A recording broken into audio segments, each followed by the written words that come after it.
Bueno, muy buenas tardes. Vamos a llevar adelante nuestra clase de lógica y teoría de la argumentación de hoy.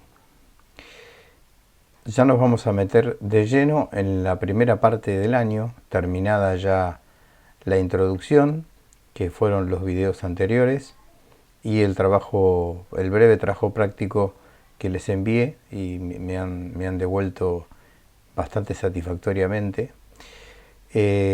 Vamos a empezar ahora entonces con la primera parte del año, que es la lógica del concepto, o también llamada semiótica. Bueno, la palabra semiótica viene de un término griego que es semeia. Semeia sería algo así como se podría traducir como signo, perdón. La palabra semeia en griego se traduce como signo. La semiótica sería la lógica del concepto. En los manuales, en las bibliografías en general, vamos a encontrar términos similares al término concepto. Se puede hablar del concepto, se puede hablar de signos, se puede hablar de términos. Van a encontrar expresiones tales como términos de concepto, concepto solo o términos solos. Es decir que la palabra concepto, la palabra signo y la palabra término de algún modo van a ser cosas casi sinonímicas, casi que tienen el mismo campo semántico, por decirlo de alguna manera. Bueno, muy bien. Recordemos que en la simple aprehensión, nosotros habíamos visto que la simple aprehensión era la primera operación del entendimiento. Este entendimiento que tenía tres producciones: el concepto, el juicio y el razonamiento. Entonces, esa simple aprehensión generaba el concepto, que es lo que nosotros vamos a estudiar ahora en lógica. Bueno, también un sinónimo que nosotros habíamos dado de concepto era idea. Es lo que comúnmente las personas llamamos idea, mundo de las ideas, esfera de la idea. Bueno, eso en realidad es fruto del primer producto de la inteligencia. Lo primero que el intelecto genera después de que ha obtenido algún dato sensible es casualmente esa especie llamada concepto. Yo frente a mí tengo, no sé, un objeto, un reloj, una lapicera. Lo primero que hago es verlo o tocarlo o admitir que está frente a mí. Una vez que los sentidos han armado de alguna manera esa imagen de reloj, de lapicera, la inteligencia va a esa imagen que ha quedado en los sentidos internos y la obtiene de esa imagen un núcleo de inteligibilidad. Obtiene, es como que extrae, roba una idea de esa imagen. Ahí empieza puntualmente el conocimiento intelectivo. Nosotros esa formación de la imagen la compartimos con el resto de las especies sensibles. Los gatos, los perros, los mamíferos en general son seres dotados de sentidos y de formación de imagen y de representación sensible. Tienen una memoria, se pueden acordar de un ruido, de un olor, de una imagen visual. Ahora, lo que no hace nunca el animal es ir a esa imagen y extraer por medio de la inteligencia una idea, un concepto. Entonces, para empezar a ver qué es concepto, podríamos decir esto, ¿no? Ahí hemos puesto, es aquello expresado en y por la mente, en el cual conocemos intelectualmente la cosa. Nosotros primero lo que hemos hecho con un objeto es conocerlo no intelectualmente, sino sensiblemente. Lo primero que tenemos que recibir es un dato de experiencia sensible para poder decir esto es un reloj. Tengo que ver un reloj primero. Por supuesto que después que en mi memoria han quedado estas especies intelectuales, como el concepto, yo sin ver un reloj puedo pensar en un reloj. Si alguien me dice algo respecto a este concepto, yo sé perfectamente de qué me está hablando. Traiga o no traiga yo una imagen. Por asociación puede pasar que al estar frente al concepto, al concebirlo en mi mente, yo pueda además asociar una imagen que tenga la memoria de algún reloj particular, pero el entendimiento está casualmente en poder entender, ¿sí?, qué es esa palabra. La prueba está que si a mí me lo dicen en otro idioma que yo no manejo, no voy a entender qué me están diciendo. Me voy a quedar el fonema, me voy a quedar el sonido de la palabra, pero voy a demandar inmediatamente ¿y esa palabra qué quiere decir? Ahí no pude entender, no pude tener conocimiento intelectual de ese término. Bueno, estos son apuntes míos que uso generalmente en la clase. Por eso tienen algunas inscripciones particulares. Yo tengo ahí una segunda definición que me gusta un poco más. Representación intelectual de las notas esenciales de un objeto. ¿Sí? Representación intelectual de las notas esenciales de un objeto. A ver. Concepto. Esa me gustó más. Representación intelectual de las notas esenciales de un objeto. Esa es una definición un poco más precisa que la que teníamos en ese gráfico, ¿no?, de la segunda imagen que mostré. Bueno, muy bien. Muy interesante esto de la representación intelectual, ¿sí? Porque el conocimiento, tanto sensible como inteligible, lo que hace es representarse cosas, ¿sí? Yo cuando tengo la imagen de un reloj, como decía yo recién, de mi reloj, por ejemplo, pensemos en la imagen visual de mi reloj. Pensemos todos en nuestros relojes, si tenemos relojes, o en cualquier otro objeto. Bueno, yo traigo a mi memoria qué tipo de reloj tengo. ¿Sí? Si tiene malla metálica, si tiene malla plástica, si es negro, si es, no sé, de otro color, si es de aguja, si es digital. Yo ya tengo una representación sensible de la imagen de mi reloj, por más que yo ahora no esté frente a él. En el concepto de la representación es de tipo intelectual. Lo que hago es generar lo que se llama una especie. Esperen que vamos a apagar esto que genera mucho ruido.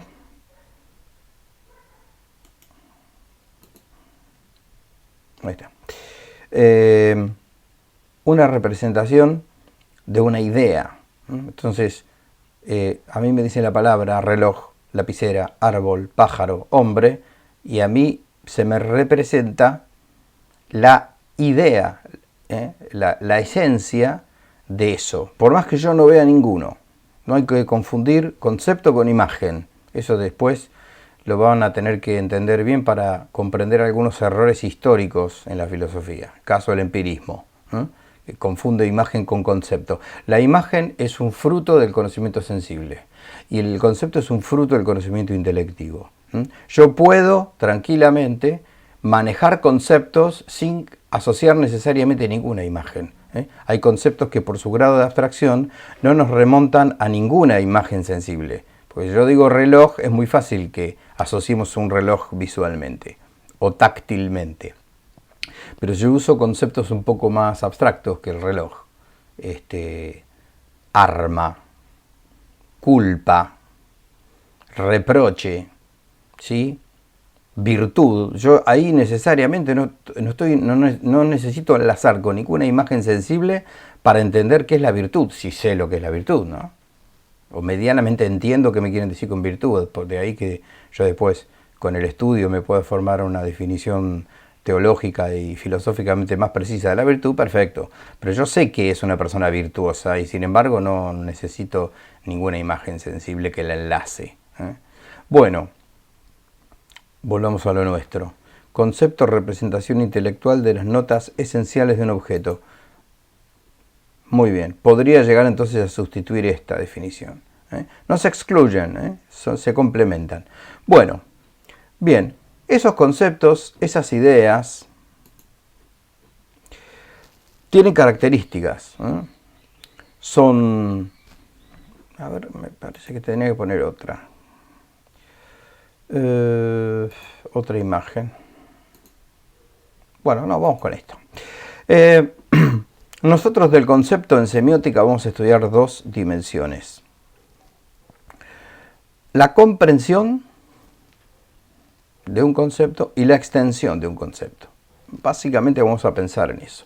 Toda idea, todo término de concepto que por simple aprehensión genera nuestro entendimiento, van a tener una dimensión comprensiva y una dimensión extensiva.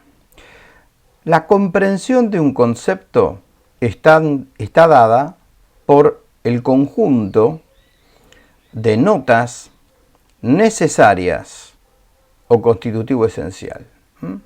Cuando en esta definición decíamos representación intelectual de las notas esenciales del objeto, nos estamos refiriendo a lo que lo constituye esencialmente, es decir, lo que hace que ese concepto sea lo que es y no sea otra cosa. Nosotros, cuando traemos a la mente una imagen, generalmente no la confundimos con otra imagen. Por ejemplo, la imagen de un reloj no la confundimos con la imagen de una lapicera o de un árbol. Con el conocimiento intelectivo pasa lo mismo. Si yo tengo bien claro que es un árbol, la idea de árbol, yo voy a saber que no es lo mismo que un nombre, un árbol. ¿Por qué? Y porque un hombre tiene características que el árbol no tiene y viceversa. Por supuesto que como son seres vivientes, después tienen analógicamente algunos términos que se le pueden aplicar a los dos. Por ejemplo, que son seres vivientes, ¿no? Decíamos. Bueno, por ejemplo, esas notas comprensivas, notas necesarias, notas comprensivas, notas esenciales, en el ejemplo del hombre ahí pusimos, es una sustancia. En filosofía, sustancia no es lo mismo que en química, después lo van a ver en alguna materia seguramente, qué es sustancia en filosofía. El hombre es sustancia porque es, ¿sí? Porque existe y es en sí mismo, no es en otra cosa. Ahora después tendríamos que aclarar un poquito eso. Lo tiene que ver en la materia introducción, es introducción a la filosofía. Lo van a ver, no me cabe duda eso. Bien, el hombre es sustancia.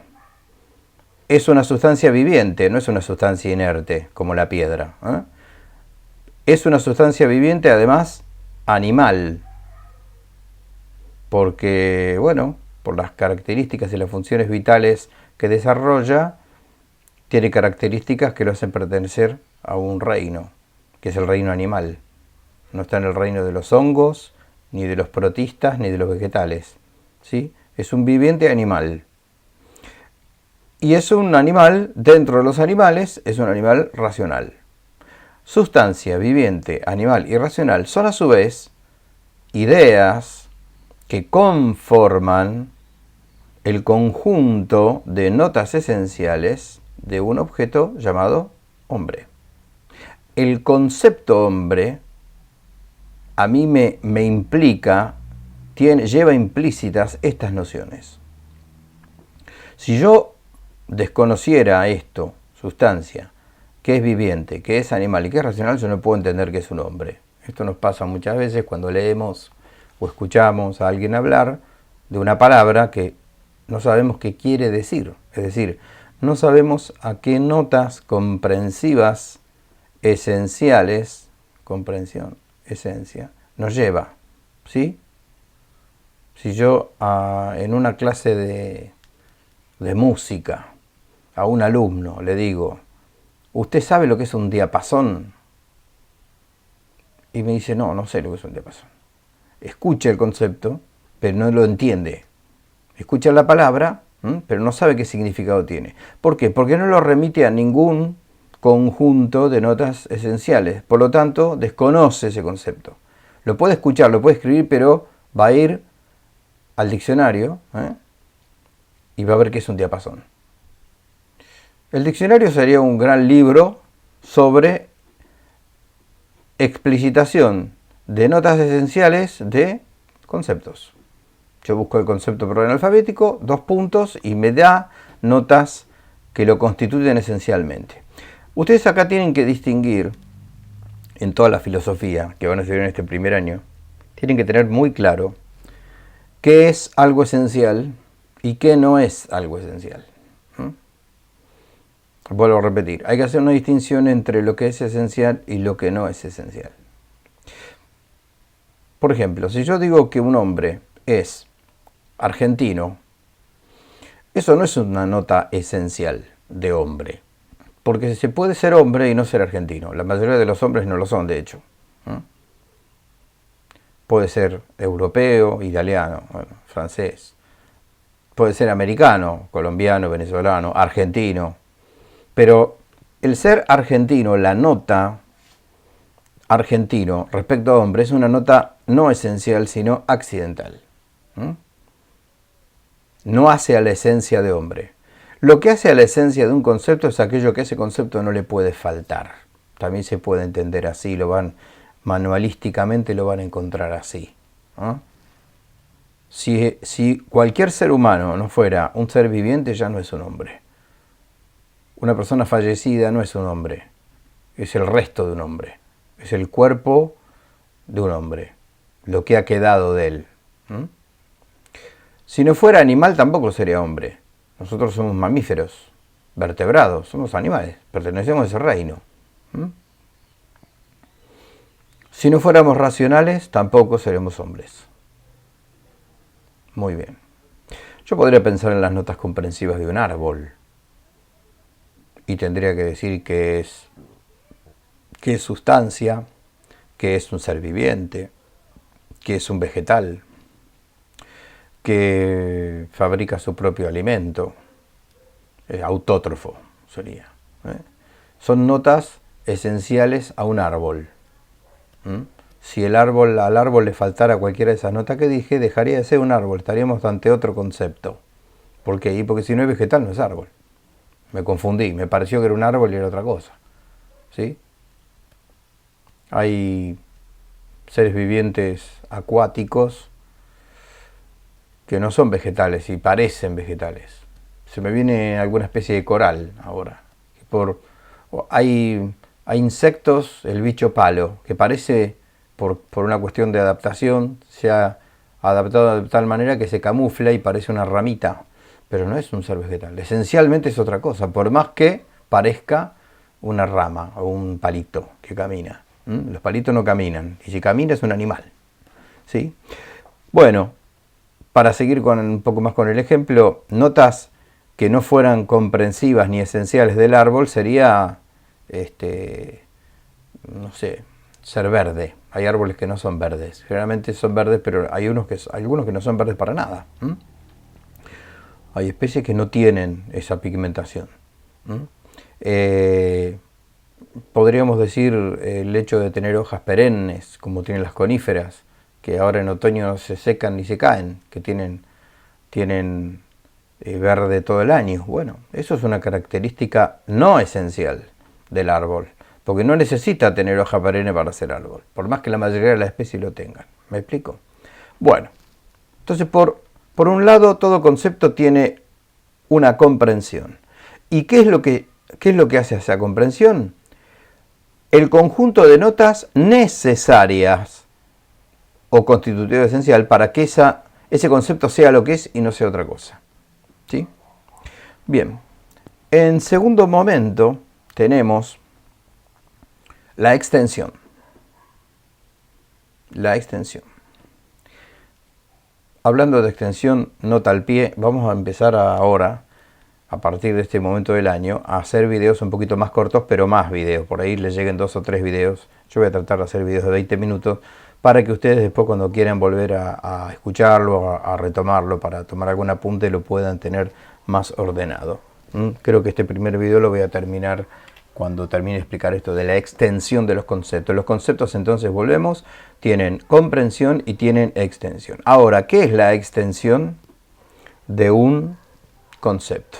Ahí tenemos mayor o menor amplitud respecto a conceptos menos generales o singulares. Muy bien. Eso vendría a ser de qué manera o a qué tipo de realidades se le puede aplicar ese concepto, dicho de otra manera. Una singularidad es una cosa concreta, no ya la idea de reloj, sino este reloj, este que tengo acá, yo lo tengo arriba de mi mesa para ver cuánto tiempo llevo, me lo saqué de la muñeca. Mi reloj, este reloj. El concepto reloj se hace extenso, por ejemplo, a este objeto que tengo acá, que es reloj. Y no se hace extenso a este otro que tengo aquí, que es la lapicera, con la que estoy haciendo ruido ahora. Hoy no me filmé, como verán. ¿Sí? Yo acá tengo un montón de objetos arriba de mi escritorio, que a los que el concepto de reloj no se hace extenso. Tengo un celular, tengo un velador, tengo un libro electrónico, tengo un libro de papel, tengo un mouse, tengo una tijera, tengo una lámpara. Todo eso, el concepto reloj no se extiende a esos objetos reales, sino a este solo que tengo acá, que es mi reloj pulsera. ¿Sí? Todo concepto generalmente se extiende a un montón de seres. Es decir, puede caer bajo determinada cantidad de seres. La extensión de un concepto puede variar. Por ejemplo, el concepto, vamos un poquitito a lo que jugamos hoy arriba. El concepto viviente tiene una extensión. A ver, veamos. Se extiende, cae en algunos seres de la realidad. ¿Hay seres en la realidad que se le puede aplicar este concepto? Y sí. Las plantas, los animales, las bacterias, los virus. No sé si es un ser viviente el virus. Tengo mi duda. Es una cadena de ARN, pero calculo que sí, que tiene vida. Y nos está complicando bastante la vida, además. Habría que hablar bien con un microbiólogo de eso. Si lo considera y a qué reino pertenece. Bueno, muy bien. ¿Viviente tiene extensión? Sí. Ahora, animal, concepto animal, ¿tiene extensión? Y sí, también tiene extensión, ¿no? Porque cae bajo realidades que existen. Hay animales. Pero la pregunta es esta. ¿Quién tiene más extensión? ¿El concepto viviente o el concepto animal?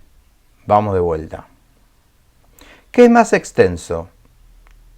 ¿Qué hay más, vivientes o animales en la realidad? Evidentemente hay más vivientes que animales.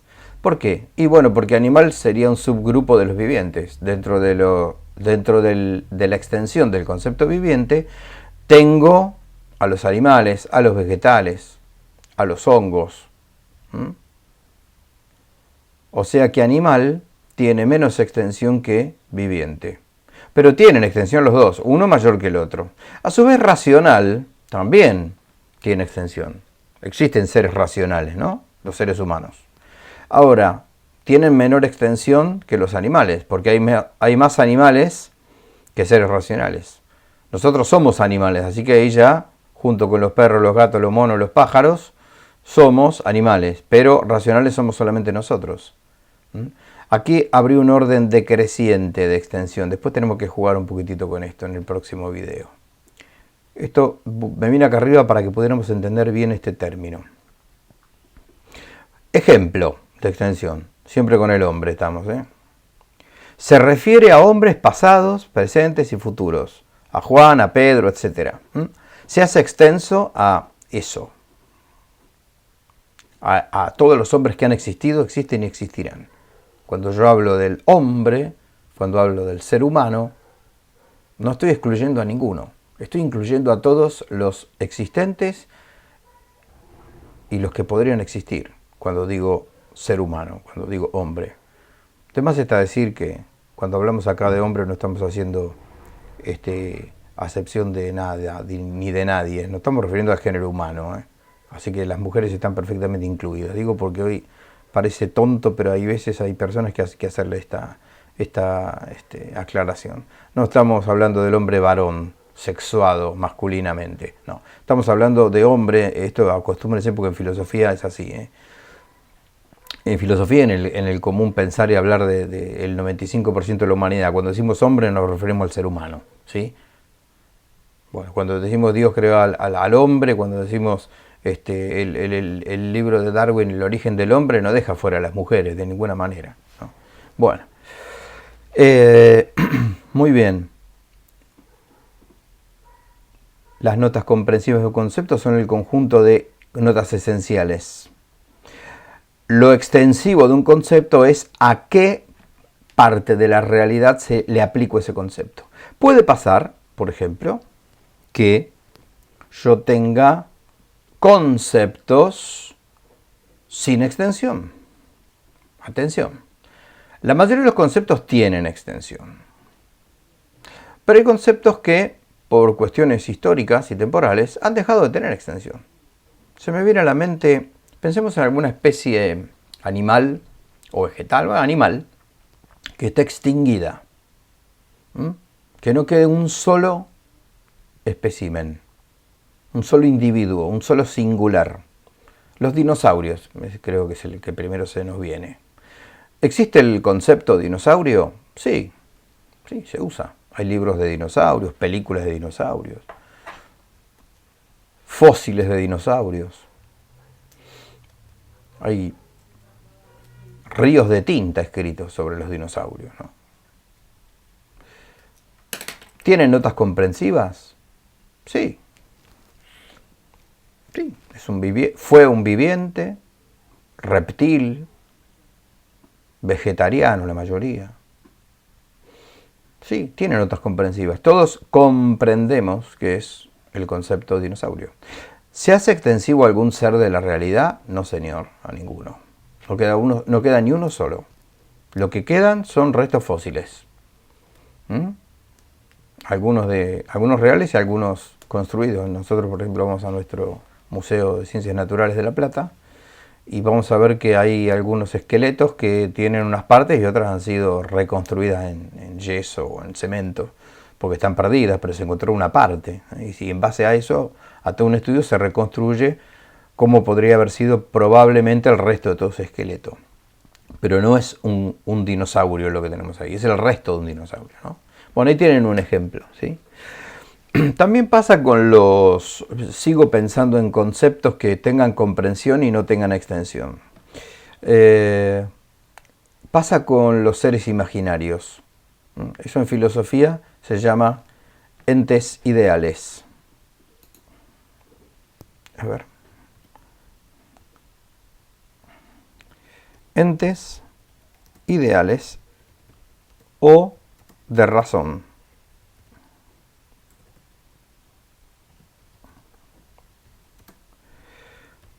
Comprensión sin extensión.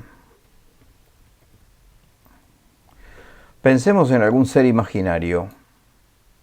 El Minotauro se me viene. El Centauro. La Sirena. Algún personaje de alguna película que no exista, ¿no? Que no haya existido, que no sea una adaptación de una historia real. Personaje de, no sé, de algún libro que no haya existido nunca. Bueno, ahí tienen entes, conceptos con comprensión sin extensión. Porque yo hoy dije un centauro. Centauro es un animal imaginario, mitológico, que es mitad hombre, mitad caballo. No existe. Pero yo sé lo que es. Yo tengo notas comprensivas de lo que es un centauro. No lo confundo con una ninfa, no lo confundo con otro ser imaginario, con un cancerbero, ¿sí? Digo que puedo describir con precisión qué es un centauro y qué no es un centauro. Ahora, no se extiende a ningún ser de la realidad. ¿Por qué? Porque es un ente ideal. Es una entidad fabricada exclusivamente por la razón. No tiene naturaleza extramental. Vive en el imaginario cultural de la humanidad. ¿Sí? Muy bien. Nosotros somos el único ser capaz de hacer esto. De pensar en algo que no existe. Por eso somos seres de ficción. Podemos hacer historias que nunca han ocurrido ni ocurrirán. Se me vienen las grandes novelas, las grandes historias de la literatura, ¿no? Se me viene el mundo de Tolkien o de Lewis o de Tolstoy, que han escrito guerras, mundos, con siglos y siglos de historia, con idiomas propios, con lenguajes, y que nunca existieron ni existirán. Ahí tenemos un montón de conceptos sin ningún tipo de extensión. Bueno, este video no lo voy a alargar más, vamos a encarar lo que viene con el próximo. Así que nos vemos en un rato.